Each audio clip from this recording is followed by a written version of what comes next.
سياسه تدوير اللاعبين او شفناه في الماتشين اللي فاتوا بالذات في اجزاء من الماتشات؟ والله انا شايف ان السياسه دي اولا موجوده في العالم كله،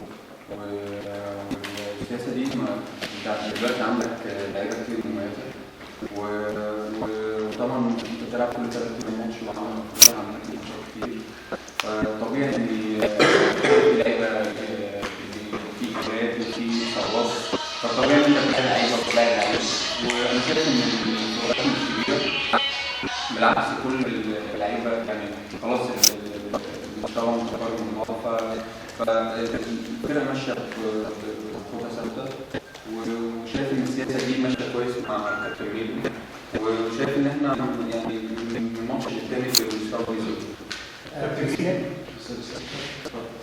اسلام يعني انت بدات تشارك في اجزاء بسيطه من الفتره اللي فاتت، لكن برضه الجمهور مش حاسس ان هو ده اسلام اللعيبي مش هي دي فورمته، فانت يعني انطباعك ايه عن شركتك الشبابي وشايف فرصتك تيجي ازاي اكتر؟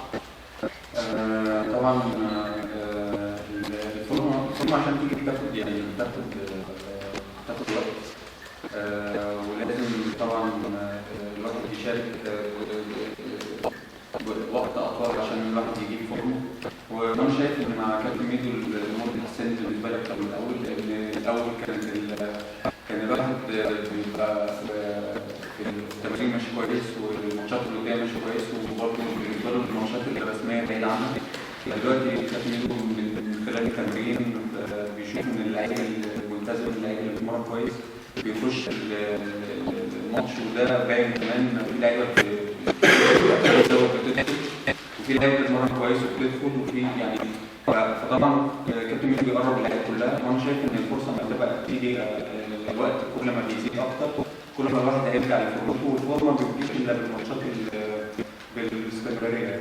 تكمله لكلام اسلام، انا اتكلمت مع اسلام من اول يوم جيت فيه ان هو من اهم اللعيبه اللي موجوده عندي في الفرقه، لكن انا لازم الناس تفهم ان اول حاجه اسلام لعيب ظلم، لان هو من اول لما جه نادي الزمالك الدوري يعتبر ما اتلعبش الا في الفتره اللي الدوري اتلعب فيها ولغى، وما كانش في عدد مباريات كافي وبالتالي ان هو يرجع لفورمته، انما انا شايف ان هو بيتمرن كويس جدا، الوقت اللي هو بينزل فيه بينفذ لي الكلام اللي هو مطلوب منه، وانا السبب الرئيسي ان انا مش عايز ابدا بيه دلوقتي، ان انا عايز احطه في احسن وضع لحمايته، اللي هي الخطوه اللي هتخليه بعد كده يبقى لعيب اساسي في وسط ملعب نادي الزمالك او على الاطراف.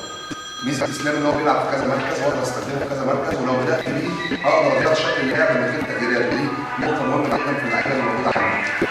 لكن انا مش عايز ان انا احطه في مخاطره ان هو يلعب مباراه ويبقى مستواه حتى جيد والناس مش متقبله منه كده، لان الناس عايزه زي ما انت قلت ان عايز تشوف اسلام عوض بتاع انت، اسلام عوض اللي كان بيقطع على النادي الاهلي، اسلام عوض اللي كان احمد فتحي بيخاف منه. احنا هنوصل اسلام نفسيا، هنوصل الاسلام نفسيا الاول، التعامل مع النفس الاول، وهو عارف ان انا اتكلمت معاه من اول ما جيت. وثاني حاجه في الملعب وتوقيت دخوله، كانه انا بالنسبه لي بالظبط اسلام كانه لعيب صغير، كانه لعيب ناشئ، عايز ادخله في المناخ اللي يساعده ان هو يبقى كويس فيه، عشان مش عايز اخد عليه اي ريسك او اي مخاطره من احرقه. زي ما كان بالظبط كانه لعيب عنده 17 سنه. الموضوع مش مع الزمالك كان لاعب في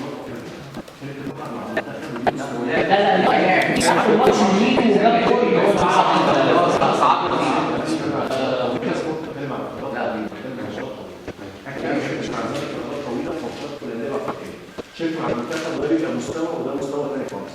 تأهيلك بقى للعيبه قبل مباراه النهائي. تأهيلك هيكون عباره عن ايه؟ زي ما قلت لك ان احنا يعني السؤال اللي بتساله مش ضغط على شركه، يعني انا بتابع النتائج الفتره كلها، لكن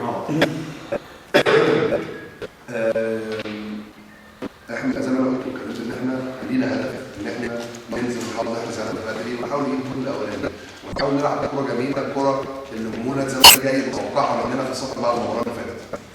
فبدا هبوط ولا اي شيء، احنا شغالين ان احنا نلعب خطتنا اللي احنا اشتغلنا عليها الايام اللي فاتت، وانا كل ثقه ان اللعيبه تنزل تنفذ الكلام اللي احنا طالبينه منها وهنعمل مباراه كبيره باذن الله.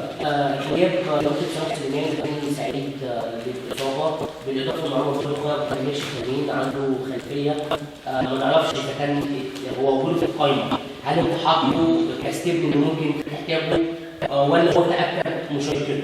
دي بخصوص عمره، وبشكل عام بقى بالنسبه للاصابات الثانيه هل ده هيأثر على الفريق في ماتش افريقيا ولا لا؟ طيب عشان تعرفوا ان انا سياسه التدوير اللي انا كنت بعملها كانت صح. عشان انا محتاج حد الاقي ان هو موجود او حد مصاب الاقي التاني موجود وجاهز، وده اللي انا قلته من اول يوم. صلاح يعني لعيبه مهمين جدا بالنسبه لنا، لكن غيابهم مش هيأثر على الفريق ان شاء الله. عندنا بدايل كويسه وهم مش بدايل، اللعيبه اللي موجودين في المعسكر لعيبه لعبوا اساسيين في الماتشات اللي فاتت. عمر لسه هنتابع حالته مع الدكتور، لكن هو ما عندوش اي اصابه، هو مجرد اجهاد عضلي. واحنا شغالين معاه بحرص كبير جدا في خلال ال 24 ساعه اللي جايه لغايه باذن الله لما ناخد قرار اذا كان هيبدا المباراه او سيكون على الملاعب او سيكون خارج القرار. السؤال الاسلام اسلام، المركز الافضل ليك اللي بتستريح فيه في الملعب، انت شفنا كابتن ميدو بيوظفك في مركزين، انت بقى حابب تلعب تحت راسين الحربه ولا جناحات ولا في نص الملعب؟ احسن مركز تحب تلعب فيه؟ انا ممكن انا بلعب في مكان في نص الملعب وبلعب في الشمال. ممكن العب في نص الملعب في الشمال وممكن العب في الشمال. دول المكانين اللي انا كنت بلعب فيهم مع بعض. فدول الاماكن اللي انا حتى اخر فتره قبل حتى ما كنت زمان كنت بلعب فيهم.